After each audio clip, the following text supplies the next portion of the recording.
ಶ್ರೀ ರಾಘವೇಂದ್ರ ಸ್ವಾಮಿಗಳು ತಾವು ವೆಂಕಟೇಶ್ವರನ ಸನ್ನಿಧಾನಕ್ಕೆ ಹೋಗಬೇಕು, ಅವ್ರಿಗೆ ಸೇವೆ ಮಾಡಬೇಕು ಅನ್ನೋ ತುಂಬ ಆಸೆನ ಇಟ್ಕೊಂಡಿದ್ರಂತೆ. ಆಗಾಗಲೇ ಅವರ ಕೊನೆಯ ದಿನಗಳ ಹತ್ತಿರ, ಅಂದರೆ ಕೊನೆಯ ದಿನಗಳು ಅಂದರೆ ವೃಂದಾವನಸ್ಥರಾಗುವಂತಹ ಸಮಯದಲ್ಲಿ ಸ್ವಲ್ಪ ಮುಂಚೆ, ಇದು ನಾನು ಯಾರಿಂದನೋ ಕೇಳಿ ತಿಳಿದಿದ್ದು. ಸೊ ಅವರು ಕನಸಲ್ಲಿ ಬಂದು ನಾವು ಎಷ್ಟು ದಿನ ಆದರೂ ಹೋಗೋಕ್ಕಾಗಿಲ್ಲ ಅಂತ ಬೇಜಾರು ಮಾಡಿಕೊಂಡಾಗ ವೆಂಕಟೇಶ್ವರ ಸ್ವಾಮಿಗಳು ಕನಸಲ್ಲಿ ಬರ್ತಾರೆ ರಾಘವೇಂದ್ರ ಸ್ವಾಮಿಗಳಿಗೆ.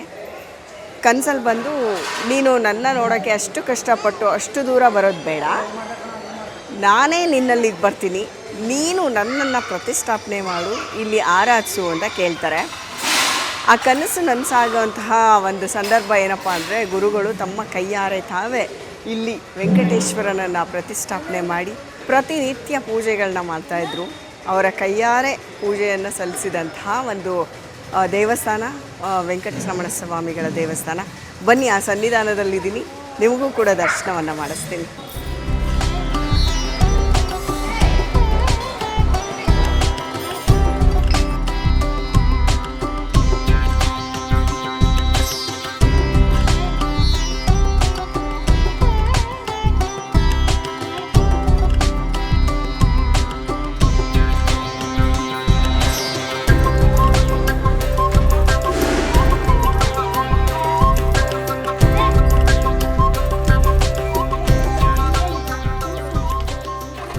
ಶ್ರೀ ವೆಂಕಟರಮಣ ಸ್ವಾಮಿಯ ಆಶೀರ್ವಾದನ ಪಡ್ಕೊಂಡಾದಮೇಲೆ ನಾವಿವಾಗ ಮಂತ್ರಾಲಯದ ರಾಘವೇಂದ್ರ ಸ್ವಾಮಿಗೆ ಮತ್ತೊಮ್ಮೆ ನಮಸ್ಕರಿಸಿ ಸುಬುಧೇಂದ್ರ ತೀರ್ಥರ ಒಂದು ಆಶೀರ್ವಾದನ ಅಕ್ಷತೆಯನ್ನು ಪಡೆದೇ ಹೋದರೆ ನಮ್ಮ ಎಪಿಸೋಡು ಇನ್ಕಂಪ್ಲೀಟ್ ಅನಿಸ್ಕೊಳ್ಳುತ್ತೆ.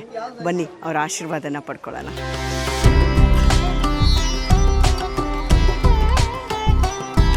ವಯಸ್ಸಾದವ್ರಿಗೆ, ತುಂಬ ಪುಟ್ಟ ಮಕ್ಕಳಿರೋರಿಗೆ, ಓಡಾಡೋದಕ್ಕೆ ಮಠದ ಅಂಗಳ ದೂರ ಅಂತ ಅನಿಸೋರಿಗೆ ಅಂತಲೇ ಈ ಟ್ರಾಮ್ ಇರೋದು. ಸೊ ಹೀಗಾಗಿ ಇಲ್ಲೀಗ ಲೈಟ್ಸ್ ಎಲ್ಲ ಆನ್ ಆಗಿದೆ. ಇಷ್ಟೊಂದು ಲೈಟ್ಸ್ಗಳ ಜೊತೆ ಮಠ ಎಷ್ಟು ಅದ್ಧೂರಿಯಾಗಿ ಕಾಣಿಸ್ತಾ ಇದೆ. ಆರಾಧನೆ ಶುರುವಾಗ್ತಾ ಇರೋ ಕಾರಣ ಇಷ್ಟೆಲ್ಲ ಪ್ರಿಪರೇಷನ್ಸ್ಗಳು ನಡೀತಾ ಇದೆ. ಹಾಗಾಗಿ ಇಲ್ಲಿ ತುಂಬ ಚೆನ್ನಾಗಿ ಲೈಟಿಂಗ್ ಅರೇಂಜ್ಮೆಂಟ್ಸು ಎಲ್ಲ ನಡೀತಾ ಇದೆ. ಅದಿಲ್ಲ ಅಂದರೂ ಕೂಡ ಈ ಮಿನಿಮಮ್ ಲೈಟ್ಸ್ ಅಂತೂ ಇದ್ದೇ ಇರುತ್ತೆ. ತುಂಬ ಒಂದು ರಾಜಬೀದಿನಲ್ಲಿ ಬರ್ತಾ ಇರುವಂತಹ ಒಂದು ಫೀಲಿಂಗ್ ಖಂಡಿತ ಆಗುತ್ತೆ ಯಾರೇ ಇಷ್ಟೊತ್ತಲ್ಲಿ ಬಂದ್ರೂ.